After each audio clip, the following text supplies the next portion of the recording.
All right. Good afternoon, good evening, good morning to wherever you are, whatever time you are.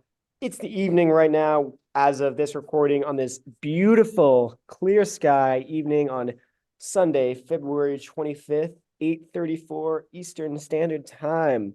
I'm joined by the best guest and the best co-host in the world, Isaiah. How are we feeling today? How are you doing, man? I mean, I'm feeling great, man. We got spring training baseball back. I was in Maryland for a weekend for college baseball, so a lot of baseball. I'm excited for this bonus week episode. Excited to get back at it. So I'm feeling good. How about you, Miles? I know you're a little sick this week. Well, I've been battling a little bit of a cold all week. I've been coughing basically a week now. It's been pretty brutal, but we're still grinding, we're still working, and it's getting better. So I played a little ball today, and we felt pretty good. So I actually Good beat to hear. beat my good friend, who you may know, in a little hoops. Um, so Cody Bellinger to the Cubs, 3 years, $90 million. What are you thinking about in this? What do you think about this deal? I mean, I think he's worth the money that he got. I was surprised that he re-signed with Chicago. I thought he was going to go to the Blue Jays or the Yankees, teams that really needed a big lefty bat who had the money. But I think that he's probably not worth that much exactly. 30 million a year, or I think it's 20 to 30 million a year is still a lot of money for that type of bat. But I like the deal. Chicago got their guy. They had a big comeback and he was good with them last year. He had a great year with them last year. So I like that deal. How about you, Miles? What's your take? Yeah, I mean, last year obviously you had the prove it deal, the 1 year deal kind of thing, and this is exactly what Kelly Bellinger wants. This is what his agent wants. Um, Worked out fantastic for him. Got his money, well deserved money, I should add. Remember, he was an Hmm. MVP with the Dodgers, still a great bat, just had a few down years. Um, Not surprised that he's with the Cubs at all. I think the Cubs were bound to sign him no matter what. It seemed like he loved playing in Chicago. Chicago's a great place to play. I've been to Wrigley Field myself. I've loved it. The Cub fans are really loyal. They were really great. And super happy for Cody Bellinger. As a Yankees fan, I wish he might have came to the Bronx in New York, but I think this is the best case scenario for Cody Bellinger. And really excited to see how he's going to continue and build his legacy in the pinstripes in Chicago. Yeah. Um, I love that. Before we start talking about the AL Central, let's talk about my Tigers versus your Yankees yesterday. That was a little tough one. I believe it was 22 to 10. I 22 believe it to was that. 10. There was a lot to take away. You want to start, Miles? There's a lot to take away from that game. Oh boy. Well, a lot to take away, but in a good way. In a good way. I'll say this. So, the biggest takeaway is Spencer Jones. Spencer Jones, you should definitely get familiar with the name if you haven't been already. He is a prospect, the number one prospect for the New York Yankees. He killed it in single A with the Hudson Valley Renegades, and now in double A later on in the season. Now in spring training, he's 3 for 3, 1 home run, a few ribbies. Fantastic game all around. And you can see the power off the bat right away. You can see the energy. He's very Aaron Judge like. He works walks. He's smart with the bat. He just destroys the ball. And I know it's not right to say, well, he hits it well, but he does. He really Mhm. does. The swing of the bat, it's crisp, it's smooth, it's not, and it's gone. I've Yeah. seen it in person. I've seen Spencer Jones play in person when he was in single A with the Hudson Valley Renegades, and you could just see like the confidence, the power, the energy that he brought to the crowd was through the roof. So I think Spencer Jones in a year or two could make a huge impact with the New York Yankees. And he made an impact with the spring training club yesterday, and it was fantastic. 22 runs is pretty intense. And I know it's off Tigers double A, single A pitchers, but at the same time, any team that scores 22 runs in a game is better. Yeah. And the Tigers' offense played pretty well too. Like 10 runs is a lot of runs. Like most teams win with 10 runs. And I was kind of surprised to see that that was the final score. It's like a football score, if we're being completely honest. And just a great day showing for both ball clubs, even though they don't really mean anything. It's a loss, but it's not a loss at the same time. It's a spring training game. It Mhm. doesn't really matter much. Like doesn't nobody cares if you win or lose games in spring training. It's more of you get that experience, get your feet wet, you learn from your mistakes, and that's what I think both ball clubs did. And the Yankees just happened to get away with the W. Mhm. I mean, I 22 runs, man. Like that's as a Tigers fan, no matter what, that's just not something you want to see. 22 runs means you had a great offensive showing by the other team, and that your pitching was not there. So I think the Tigers still, as we talk about today with the AL Central, but they have a lot to build on with with pitching. They have one of the top pitching prospects, but besides that, their system really lacks in pitching. And I mean, that showed their offense was there, but pitching wins baseball games. Like, the end of the day, defense wins games, and pitching is all about defense. So if the Tigers can't get that, then there's no hope for them. But I think we showed that the Yankees, no matter what, major leagues, minor leagues, they're a legit ball club. And now Juan Soto had a home run today. Like, Mhm. they're looking scary. That team looks really, really good. And I mean, I think Small what you sample ranked them size. first, I yeah. will say that So, it yeah, is small an sample size. incredibly small But sample size, but definitely yeah, like better to show up and say, hey, our top prospect had a great day, and yeah, Juan Soto, the guy who just acquired, hit a 3-run bomb to left center field off the scoreboard. Like, can't get much better than that. You know what I mean? yeah. Um, Especially when you're in the hardest division in baseball, like Definitely. you need those gritty, you need those guys off the bench. Like Oswaldo Cabrera was that guy for the last year. Like, he could play anywhere, and he's a decent bat. Like, when you have guys like that, that wins you baseball games. And come playoff time, like, that depends on seeding. The one or two games matter, so that's huge for the Yankees. Absolutely, man. But it's now time to move into the bulk and the meat of the episode. In my opinion, the worst division, maybe in all sports, because whoever's winning the AL Central is bound to lose in the first or second round of the playoffs, I think. Well, let me stop you there because I think it's the best division in baseball. In baseball, it is the best division. Let me tell you why. Let me tell you why. Because yes, all five teams in the AL Central are very weak. I love the Tigers. That's my blood. Go Tigers runs in my blood. But but with how competitive the AL West is and the AL East, the winners of those divisions make the playoffs. The rest of those divisions will make the wild card. I'm going to say, let's say this. Let's say Mariners, yeah, Rangers. Who did I say was second in the AL Astros. East? Tampa. Yeah. Yeah, the Astros make it. So those are three wild cards. That means great teams like the Yankees, the Blue Jays, those teams that will miss out on the playoffs. But to be the best team in the worst division in baseball will get you a playoff spot.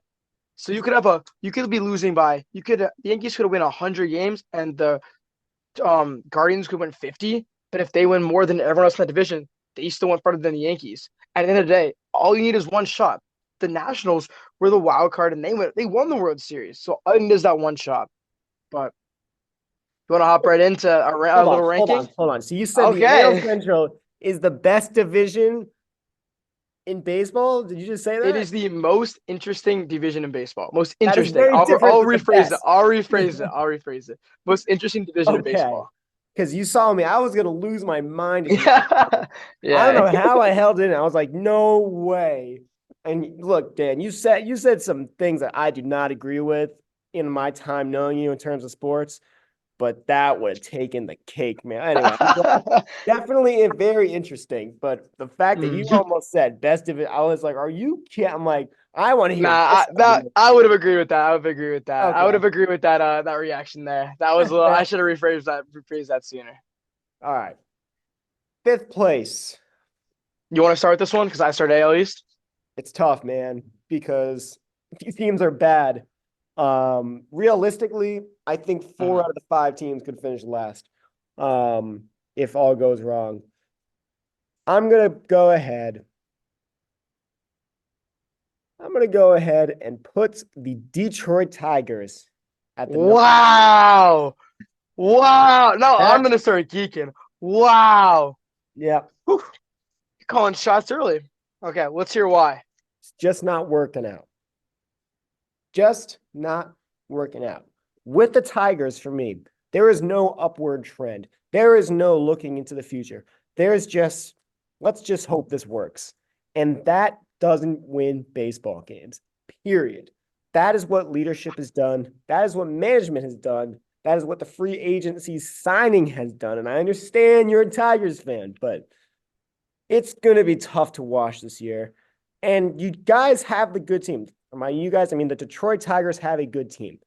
There is no bad team in baseball. Every team that's bad still has Oakland, dudes on them. Other than Oakland. Oakland. Yeah. Um, you know, but when you're relying on Javi Baez to be one of your best players, that is not a good look. So I'm going to put the Tigers at 5. Now, I want to Man, hear your reaction. I know it's a little controversial, but I just feel like, and honestly, a lot of this is gut feeling. Analytically, yeah, they might not be the worst in the league, but I have that gut feeling of just like it's going to be another one of those years for Detroit. And it's going to be a 5th place. It's going to be a 60-win season, and it's going to be some big free agent moves coming up in the 2024-2025 offseason. okay. I'm not gonna give my take on the Tiger because I have them higher on that list. I am heartbroken by that take. I am absolutely heartbroken. But this is a hard one for me. I think that the division is really weak. I could see a lot of teams coming in last place. I think it's really you could really flip flop Kansas City or Chicago. I'm gonna put Kansas City at 5. Um, I do love Bobby Witt Jr. I believe he was ranked 11th in MLB's top 100 voting. He was one of the top players to watch this year, like by division. And he's I think you could agree one of the best shortstops in baseball, if not the best. One of the best players under 25. Anthony He's an Volpe. insanely Never mind. he's an nah, Anthony Bob is a whole different story, but he's a really really good player. But that's it. They really don't have anything else. They have some good young pitching coming up, but MJ Melendez was one of their last top prospects, and he was one of the worst ranked defenders in all of baseball. He had some of the worst plays last year, made a ton of errors. You couldn't put him at first base, couldn't put him in the outfield, couldn't put him behind the plate. So they're really struggling with their prospects. Mine just isn't that strong. No top ranked guys. They have some pitching, but team's not strong. Hasn't really done anything in free agency to really push their standing up. I could see them winning 70 games, but that's a stretch for them. So yeah, I have KC at 5. I don't think it's gonna be a good season. I think it's gonna be like the last few years, very mediocre to bad. It's not looking good for KC. All right. At the number 4 spot, I'm going to go ahead and say the Chicago White Sox. I think you'll agree with me on that the Chicago White Sox might be one of the most poorly run franchises in baseball, excluding the Oakland A's. They're a whole different category. What have the Chicago White Sox done in the past 2 or 3 years to make their team better? I mean, nothing. Like they lost Tim Anderson. I think can be argued is a decent player. I think he was a few years ago one of the better shortstops in baseball. He struggled last year especially, but they didn't trade him. They couldn't get anything for him. He signed a 1 year deal, but they really haven't done much since the last They haven't playoff done stretch. anything. They haven't done Exactly, anything. yeah. They lost And Dallas Keuchel. They paid Grandal too much money. yeah, Um, they gave Lucas Giolito. They made him look like a superstar. They lost Rodon. They've done nothing but blow their team up in the worst way possible. Their minor league system is okay. They have a shortstop who's I believe a top 10 prospect. So they have some promise there, but Luis Robert, Eloy Jimenez, they're both very. Luis Robert is very good at baseball. But the question is he good enough to build a team around? You have Dylan Cease too, who's I mean, I would say, in my again personal opinion, one of the top pitchers in baseball, but they don't really have anybody else. Like they're gonna have to move somebody at free agency. So the question is, do you do like the Oakland A's and rebuild everything, or do you try to build around somebody? But I mean, they could that always team is try to build fairly around yeah. Andrew Benintendi, but Oh, the goat. But yeah, that that's team, as you yeah. said, is very, very poorly managed, poorly run, and I'm not expecting much. What do you think? Yeah, I mean, you kind of, stole my fire there. You basically knocked all the checks off the boxes there. Um, Poorly run franchise, poorly run team. I think their ceiling maybe 75, 80 is pushing it. Yeah, there's no But chance of doubt 80. it. There's zero chance of 80 with that team. Zero chance of 80. But And they lost Liam Hendricks this year too. lost Liam Hendricks. They're losing guys, and it sucks because they had such that great team a few years ago where they won a playoff game against the Houston Astros. And you had, Carlos Rodon, you had Lucas Yeah. Giolito, Dylan Cease is still there, I guess. But, the energy was electric. The energy was unmatched. But it's going to be a really disappointing season for the Chicago White Sox. And it's a shame hmm because they got some great fans down in the south side of Chicago. hmm I'd love to go to a Sox game one of these days, but Oh, that'd be so fun. it'd be fun because I'm sure the tickets are cheap. No, no Oh, doubt. no, yeah, No, definitely no under 50 fans bucks showing up to there. that Yeah, performance. yeah. But I'm gonna assume I know the answer for number three, but I just want to go ahead and preemptively say, what is your number three? My number three, which I was concerned you put them at five, is the Detroit Tigers. Um, I mean, I'm a Tigers fan. I love the Tigers with all my heart. I love how bad the division is. I think it's easily theirs. They can win the division this year, possibly. Um, Realistically though, they have a very good minor league system. They have Jackson Jobe, one of the best right-handed pitchers in the minors. They have Max Clark, who's up and coming. He had a great, one of the probably the most famous high school baseball player ever with the way that he's grown and moved through social media. So they have him in the minor leagues. Colt Keith is a top 100 prospect who will most definitely be up come opening day. Um, they have Riley Green, who's I think not on he's an all-star, almost at that all-star level. I think that trying to think about a Yankee, he's probably right now at the level Alex Verdugo is, but he has a better ceiling because of how young he is. And I mean, Spencer Torkelson had a breakout year last year, his best year of his young career. Really struggled 2 years ago. So last year, him hitting 30 home runs was huge for the Tigers, especially with Miggy retiring. Having Miggy there to mentor him was huge for the Tigers. But I mean, I still think they're a very competitive team. They're going to be a very Detroit-esque, very gritty, very rough. They get brought in guys like Jack Flaherty to help boost that starting rotation, especially with Screwball at the ace position. They're getting back Casey Mize. They're getting back Matt Manning. So they're going to have some decent pitching. They have Chafin still there. They're going to have a good team. They have Badu. They do have Baez. But, I mean, besides all the weaknesses, I think the Tigers have way too many lefty bats. I think they have Jace Jung, who's, I believe, a righty, and he's one of their only righties who are coming up in the system. So they have way too many lefties. They're not strong enough. Like, if you put them at five, you're doing that for a reason. So, I mean, a third place finish sounds realistic for me as a Tigers fan. I think their ceiling is 80 wins. I think their floor, as you said, was 60. So that's very realistic. So I want to hear your take at three now, after I just spielded for 5 minutes. You ready for something crazy? Hit me. Cleveland Guardians, third place. Cleveland Guardians, third place. And he just left the set. He walked off the set. Wow. I need a minute to breathe there. You're going to put the Tigers at five and Cleveland at three in the worst division in baseball. We are going big or going home, Isaiah. Okay. This this is a crazy prediction. This is, I'm going all out here. The Cleveland Guardians are going to finish third in the AL Central. Now, here's why. You got Jose Ramirez, you got Stephen Kwan, but you got a new manager. Terry Francona was the only reason that this team was going to stay in contention.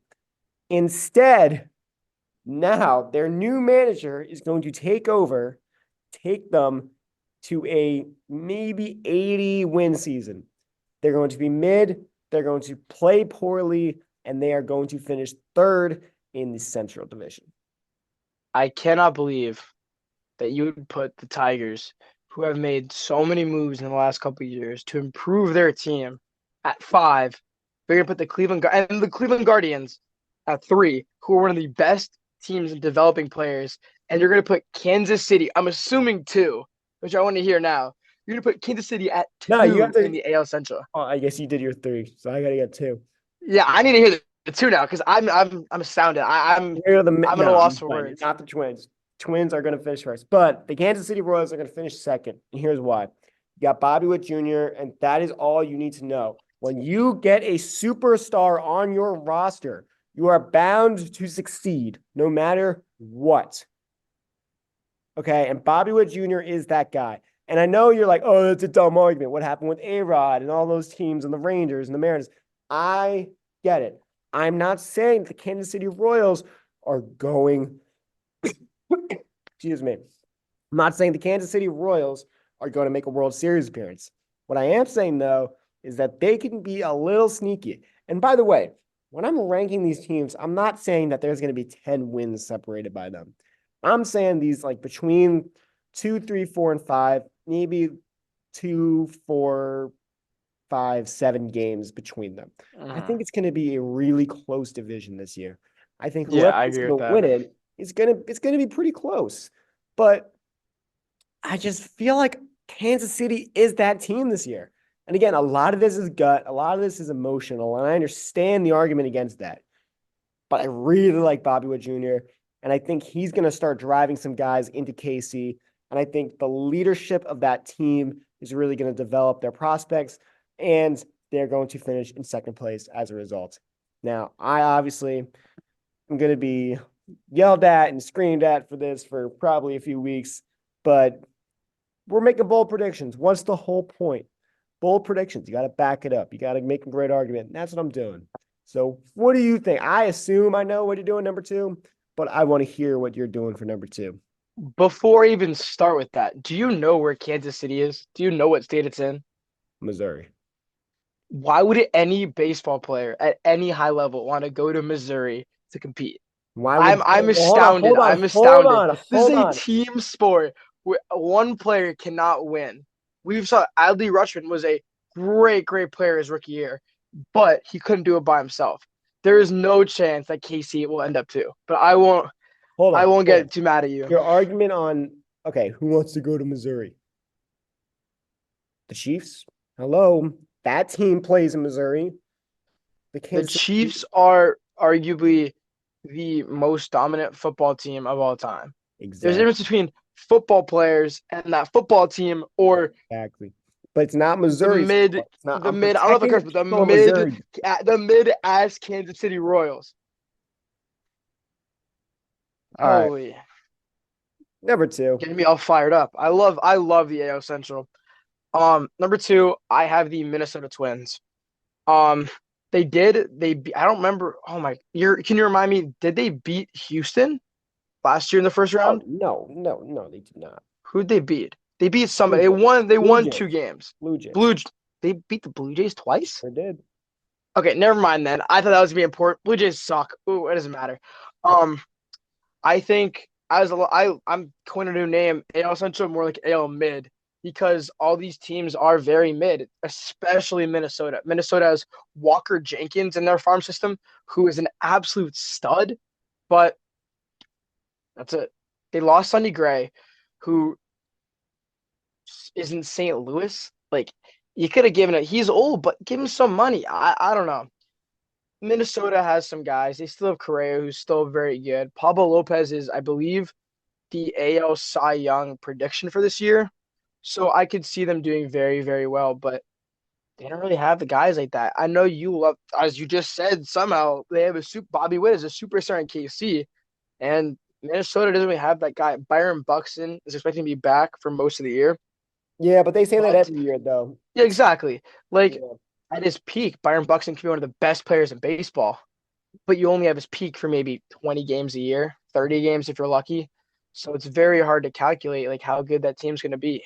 When you don't have a good farm system, it's like it's hard to really do anything, especially when you're going to be facing guys like Scooball, Bieber, BB. Like you're going to be facing like quality arms. And if you don't have enough bats to back it up, then you can't really do anything in that division. Cease too, yeah. They don't really have the guys. Like they don't have the manpower to really compete. They have pitching, but they don't have the manpower. So the thing I like about the Minnesota Twins that is the reason I'm putting them at number one is that experience, right?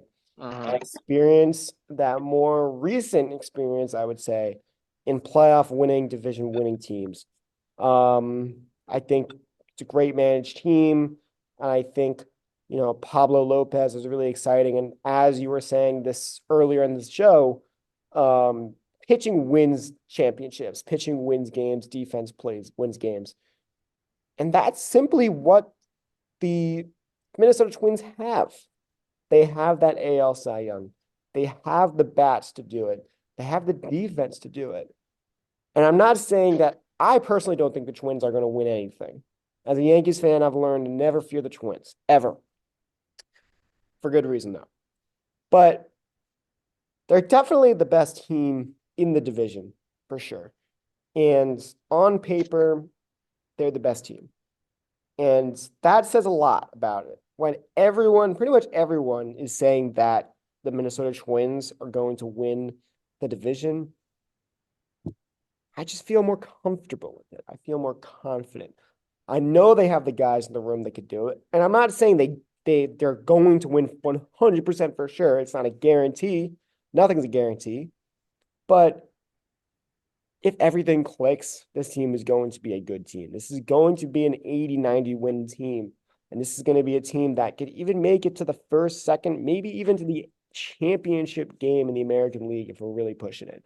Now, I want to hear what you have to say about how the Cleveland Guardians are somehow going to fight their way into the first spot in the AL Central. I think you're talking out of your ass today, Miles. I think you have some absurd takes today. I am astounded by these takes, but you made a very good point with putting the Guardians down there at three. They don't have Terry Francona.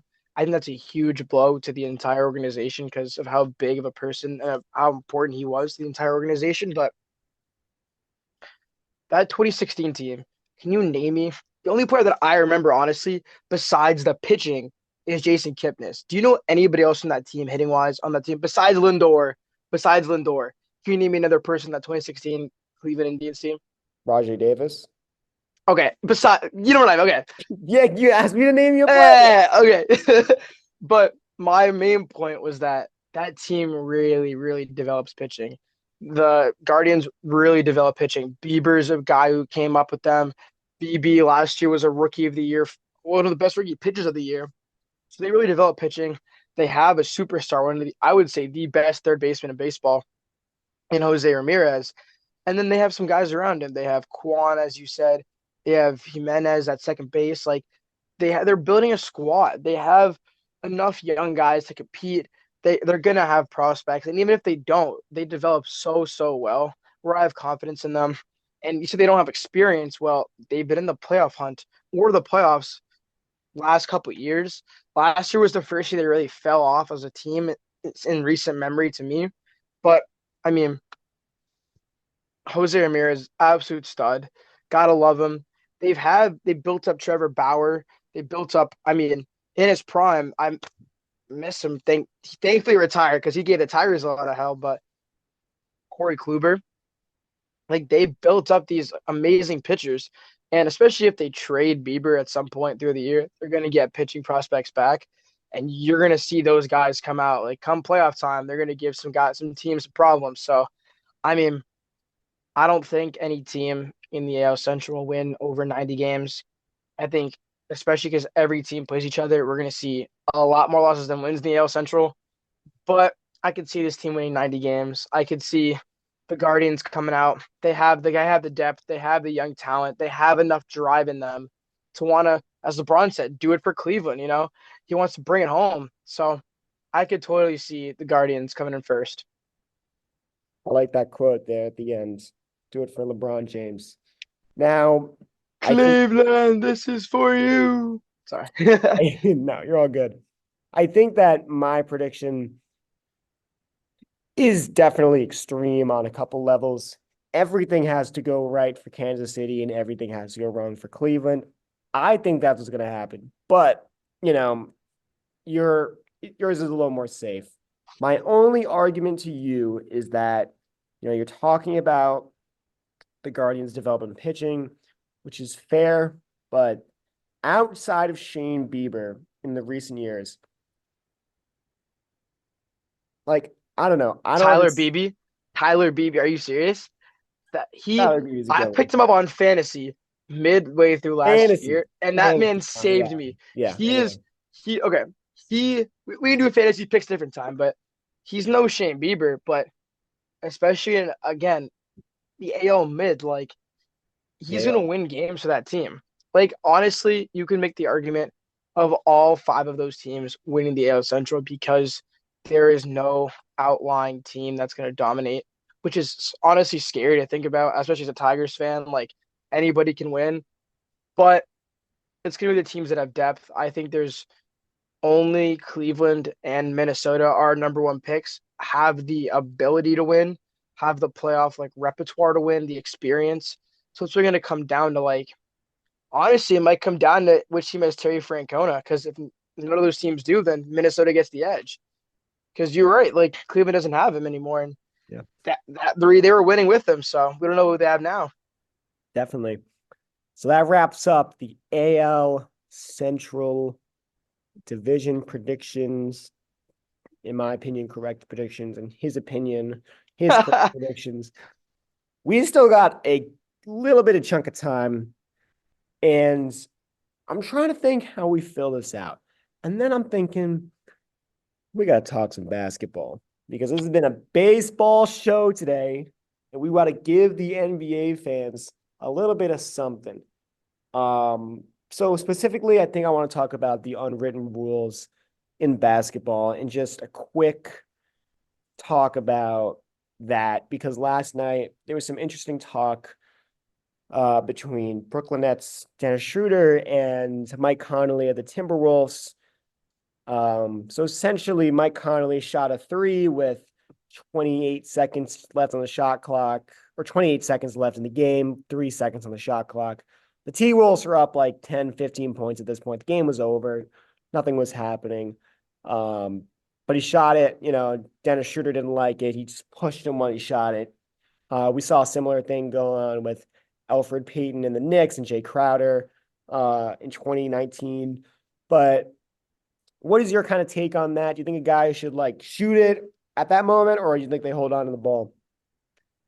I mean, it's not really my place to say. I think it comes down to the moment because scrappy game. Like if there's teams like talking, chirping, like I'm gonna take that shot. Like I'm gonna be like, we're up by 10. Like we beat you. Like look at the scoreboard again. So, but I think that's how fights start. Like you said, like Alfred Payton, Jay Crowder. Like there's been a lot of fights like that. That's how a lot of fights start in the NBA. When it's not Draymond Green, it's guys scoring with like 30 seconds left in big games. So it's complicated. It's like the unwritten rules of back to baseball. Unwritten rules of baseball.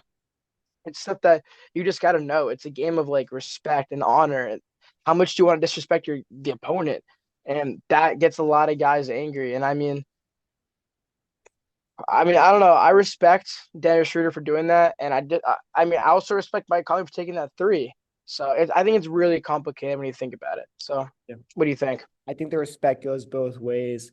Um, I think I saw some comments about, oh, take the loss like a champ, just whatever, let them shoot it, whatever. But also, like, it's a message for your team that Dennis Schroeder sent last night. Like, I'm not okay with this. I'm not okay with someone trying to put a shot on us. We're not going to let people roll over us and let us just, die out. I'm going to fight back and I'm going to like chirp and I'm going to like stay involved in the game. You're not just going to shoot on us and score an extra bucket. And I think that might earn some respect in the clubhouse a little bit Mm-hmm. for Dennis Schroeder. I think when, guys, obviously a little bit of his frustration sometimes. And I think you can make the argument, oh, it's just frustration. You shouldn't do that. It's not professional. At the same time, it's like, no, I'm not excited for you to take that last shot and, score your record on us. Like, who are you?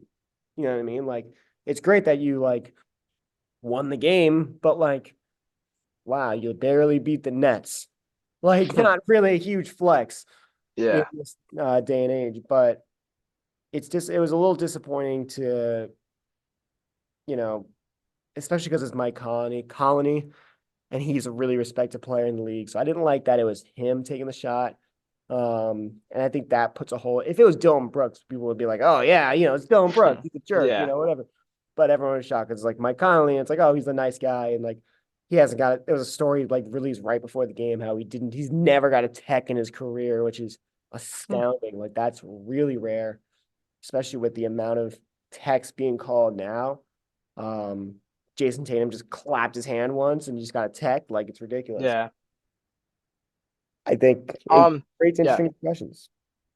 Um, yeah. I mean, I did another question about that. Another unwritten rule. This is for college basketball now. Um, in the Wake Forest Duke game, Wake Forest came up with the upset, and their all their fans stormed the court, which led to one of the an NBA lottery prospect, Kyle Flipkowski. Like he sprained his ankle with that, and I know the coach for Duke was very adamant. He's like, "When are we gonna ban court storming?" So I want to know how you feel about that. It's nonsense. It's all nonsense of what it is. Court storming is going to happen no matter what. That is college basketball. That's college football. It's college sports. Obviously, college hockey is a little different. But Hmm. at the same time, I do feel for Duke and I do feel for Kyle. Obviously, you don't want to go through that. That's unfortunate. And hoping the best recovery, whatever. Um, But like, let's be honest, if this was any other school that this happened to with like a less known player, no one would be talking about this. It's just because Duke's superstar player got injured because of fans storming the court. And I'm not saying it's good that, he got hurt or whatever. Simply put, it's part of the game. It's part of the tradition. It's part of the fandom. It's college sports. And I understand the argument of, oh, let's make it safe for everyone. When are we going to ban it? Blah, blah, blah. Do you think the school wants that to happen? No, like they don't, and they're not supposed to storm the court, but they do anyway. It's just a part of the game. It's part of the tradition. It's part of the fandom. When you take that away, take away history, and you take away a lot of that fun. I agree with that. I think it's already happened. Like Kalen Clark got hit hard this year, with by a court stormer. So I do agree with you. I love college basketball. I was at a court storming recently, actually, when North Carolina lost to Syracuse. I saw fans storm the court, and you're right. Like it is a huge part of football, huge part of basketball. But I do think, like, especially with opposing players in the team, like on the field, still there should be a little bit of a penalty towards either the school or the program. Because I mean, me myself, like if I see a player on their team, I'm gonna talk some shit. You know what I mean? Like my team won, you deemed like you didn't. So it's gonna get a little chirpy. It's gonna get a little little hot. Especially when players get hurt. Like you never want to see that. Like I'm hoping Yeah. for the best for Kyle. But you never really want to see that. So I think I do agree that it's part of tradition, but I do think a penalty or a fine should come in there and really just make it so it's not harder for teams to do it, but make sure there's a little bit more safety. Like if this happens, this also happens. Like the team or the school is penalized in some way to make this like not okay, but more so both sides a little more okay with it happening. Yeah. So, yeah, thank you guys for joining the extra episode 3. We might be coming at you again in the next few days for episode 4. Pretty exciting Mm-hmm. stuff. But thank you guys for checking in, and we appreciate you. I'm going to follow